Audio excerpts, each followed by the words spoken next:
বোৱাৰী উদ্ধাৰ আহমেদাবাদত। পূজাৰ পৰা 2 বছৰীয়া নিৰুদ্দিষ্ট মহিলা উদ্ধাৰ হৈছে আহমেদাবাদত। নিৰুদ্দিষ্ট হৈ থকা এগৰাকী 50 ঊৰ্ধৰ মহিলা সুকলমে উদ্ধাৰ হোৱা এক ঘটনাই বিশেষ চৰ্চা লাভ কৰিছে।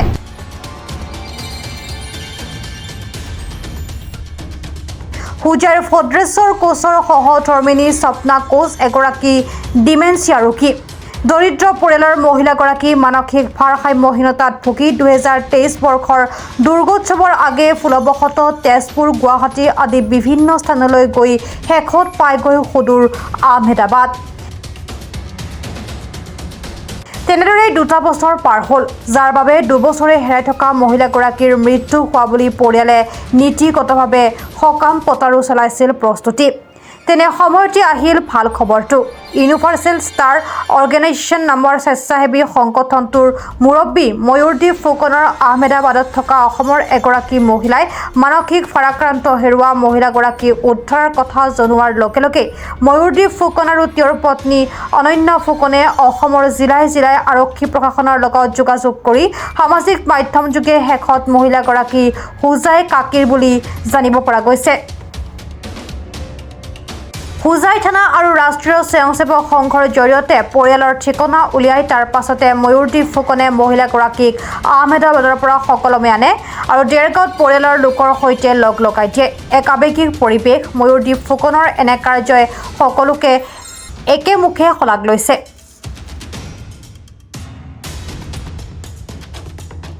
এনজিঅ'ৰ যিগৰাকী কাউন্সিলৰ আছিলে, যিগৰাকী দৰ্শনা দাস বুলি, তেখেত মোৰ ভগ্নীয়ে হয়। গতিকে তেখেত থাকে আহমেদাবাদত। তো আহমেদাবাদত জেনেৰেলি আমাৰ কি হয়, অসম বুলি শব্দটো ওলাই যোৱাৰ লগে লগে আমাৰ অসমীয়া মানুহবোৰ অকণমান আৱেগিক হৈ যাওঁ আৰু আমাৰ নিজৰ মাতৃভূমিলৈ আমাৰ মৰমটো যিহেতু অসমীয়া মানুহৰ বহুত বুলি ভাবোঁ, গতিকে বাৰে বাৰে অসম নামটোৱে আমাক নিজৰ ফালে আকৃষ্ট কৰি থাকে। গতিকে এই দৰ্শনা দাসো যিহেতু আহমেদাবাদত থাকে, অসম বুলি কিবা এটা হ'লে আমাৰ লগত আলোচনা বিলোচনা কৰে, যিহেতু আমি এনজিঅ'টো চলাওঁ, তেখেত আমাৰ সদস্য এজন। তো এনেকৈ বিচাৰি থাকোঁতে আমি গম পালোঁ যে আজি 6 মাহ পূৰ্বে যে অসমৰ পৰা এগৰাকী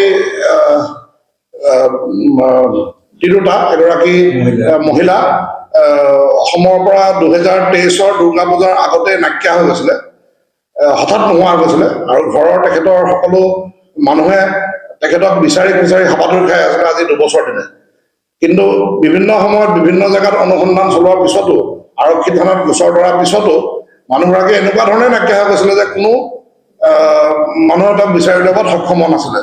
কিন্তু তেনেকুৱাতে আমি এগৰাকী মানুহক লগ পালোঁ, সেই দৰ্শনা দাসে লগ পালে। লগ পাই পেলাই আমি গম পাই ঘূৰি মেলি গম পালোঁ যে তেখেতৰ কথাকেইটা অসমীয়া।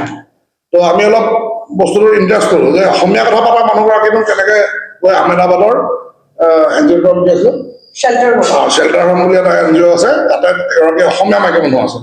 তো আমি ভাবিছোঁ যে প্ৰথম আমাৰ মনত এনেকুৱা ধাৰণা আহে যে কিবা ল'ৰা ছোৱালীয়ে চাগে মাৰপিট কৰি খেদি দিলে গুচি গ'ল, তেনেকুৱা হ'ল। পিছত আমি গম পালোঁ যে সেই মহিলাগৰাকী অকণমান তেখেতৰ মানে পাহৰি যোৱা অকণমান, যিটো আমাৰ কয় অসমীয়াত আৰু ইংলিছত যিটো ডিমেনচিয়া বুলি মেডিকেল টাৰ্মছত কয়, তেনেকুৱা এটা প্ৰব্লেম আছে বুলি। গতিকে আমি মানুহগৰাকীৰ লগত বিভিন্ন সময়ত মোৰ পৰিবাৰে ভিডিঅ' কল যোগেৰে কণ্টেক্ট কৰিব লাগিলে। তো মানুহগৰাকীয়ে বিভিন্ন সময়ত বিভিন্ন জেগাৰ এড্ৰেছ দিলে, কেতিয়াবা নাগালেণ্ড, কেতিয়াবা অৰুণাচল, কেতিয়াবা তেজপুৰ, তেনেকৈ কওঁতে কওঁতে যোৰহাট। আমি সেইমতে সেই লোকেল থানাত আমি এনকুৱাৰী চলাওঁ, মিচিং ৰিপৰ্ট কিবা আছিলে নেকি, আমি নাপাওঁ। স্থানীয় ৰাইজকো সুধোঁ, আমি নাপাওঁ। তেনেকৈ 6 মাহৰ পৰা গতানুগতিক বস্তুটো চলি আহিছিলে। হঠাৎ আজি অলপ দিনৰ আগতে, আজি প্ৰায় 25 দিনমানৰ আগত মানুহগৰাকীয়ে মানে লাষ্ট এড্ৰেছটো আমি যিটো পাইছোঁ যে কাকী বুলি শব্দ এটা ক'লে। তো আমি নেটত চাৰ্চ কৰিলোঁ কাকী ক'ত আছে, হোজাই ওলালে। তো আমি সেইমতে কাকী থানাৰ লগত সংযোগ কৰিলোঁ, যোগাযোগ স্থাপন কৰিলোঁ, কৰি পেলাই আমি কাকী থানাত কথাটো ক'লোঁ।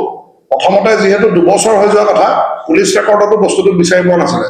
কিন্তু সেই মিচিং বোৰ্ডত চাওঁতে মেলোতে আৰু কাকী থানাৰ IC গৰাকী বিশেষকৈ বহুত হেল্পফুল আছিলে আৰু তেখেতৰ হেল্পত আমি সেই মিচিং ৰিপৰ্টটো পাবলৈ সক্ষম হ'লোঁ। হোৱাৰ পিছতে আমি পৰৱৰ্তী সময়ত মানুহগৰাকীৰ লগত ভালকৈ কথা বতৰা পাতোঁতে তেখেতে কাকীটো আকৌ এবাৰ নেক্সট টাইম আকৌ কনফাৰ্ম কৰিলে যে পুৰণা কাকী, মানে ডবল কনফাৰ্মেশ্যন হৈ গ'ল। হোৱাৰ পিছতে আমি তাৰ পুলিচৰ সহায়ত আৰু আমাৰ ৰাষ্ট্ৰীয় স্বয়ংসেৱক সংঘৰ তাতে এটা ডাঙৰ মানে এটা অফিচ আছে, ইউনিট আছে। তো তেখেতসকলৰ যিজন মুৰব্বী, তেখেতৰ লগত আমি কণ্টেক্ট কৰি পেলাই মানুহগৰাকীৰ ঘৰটো বিচাৰি আমি উলিয়ালোঁ। ওলোৱাৰ পিছত আমি সেই থানাৰ পৰা তেখেতৰ সেই মানুহগৰাকী এতিয়ালৈ মই চিনাকিটো দিব বিচাৰিছোঁ। সেই মানুহগৰাকীৰ নাম হ'ল স্বপ্না কোচ বাইদেউ। এই আমাৰ মাজত বহি আছে স্বপ্না কোচ বাইদেউ। এই মানুহগৰাকী সেই মানুহগৰাকী যিগৰাকী মানুহক আমি আহমেদাবাদৰ পৰা আজি আনি তেখেতক আমি দেৰগাঁৱত আমাৰ বাসগৃহত তেখেতক প্ৰস্তুত কৰিছোঁহি। দেৰগাঁৱৰ পৰা সত্যজিৎ হাজৰিকাৰ ৰিপৰ্ট, প্ৰাত টাইম ডিজিটেল। অসমৰ সংবাদ জগতখনৰ বাবে এক সুখবৰ। নৰূপ নসাজেৰে প্ৰায় ৩০ বছৰীয়া অভিজ্ঞতাপুষ্ট সাপ্তাহিক কবচ পুনৰ এবাৰ ৰাজ্যৰ মাজলৈ। স্বত্বাধিকাৰী প্ৰণীতা কলিতাৰ দ্বাৰা প্ৰকাশিত আৰু অমৰজ্যোতি প্ৰিণ্টাৰ্ছ, গুৱাহাটী কমাৰ্চ কলেজৰ বিপৰীত ফালে মুদ্ৰিত। আমাৰ ঠিকনা মুখ্য কাৰ্যালয় অসম ফৰেষ্ট স্কুল, হৰি মন্দিৰ পথ, গুৱাহাটী আৰু অস্থায়ী কাৰ্যালয় কলিতা মাৰ্কেট, বিজয়নগৰ, কামৰূপ, অসম। মোবাইল নং 9435114666 আৰু 7002472813। Mail ID probhatiahom@gmail.com।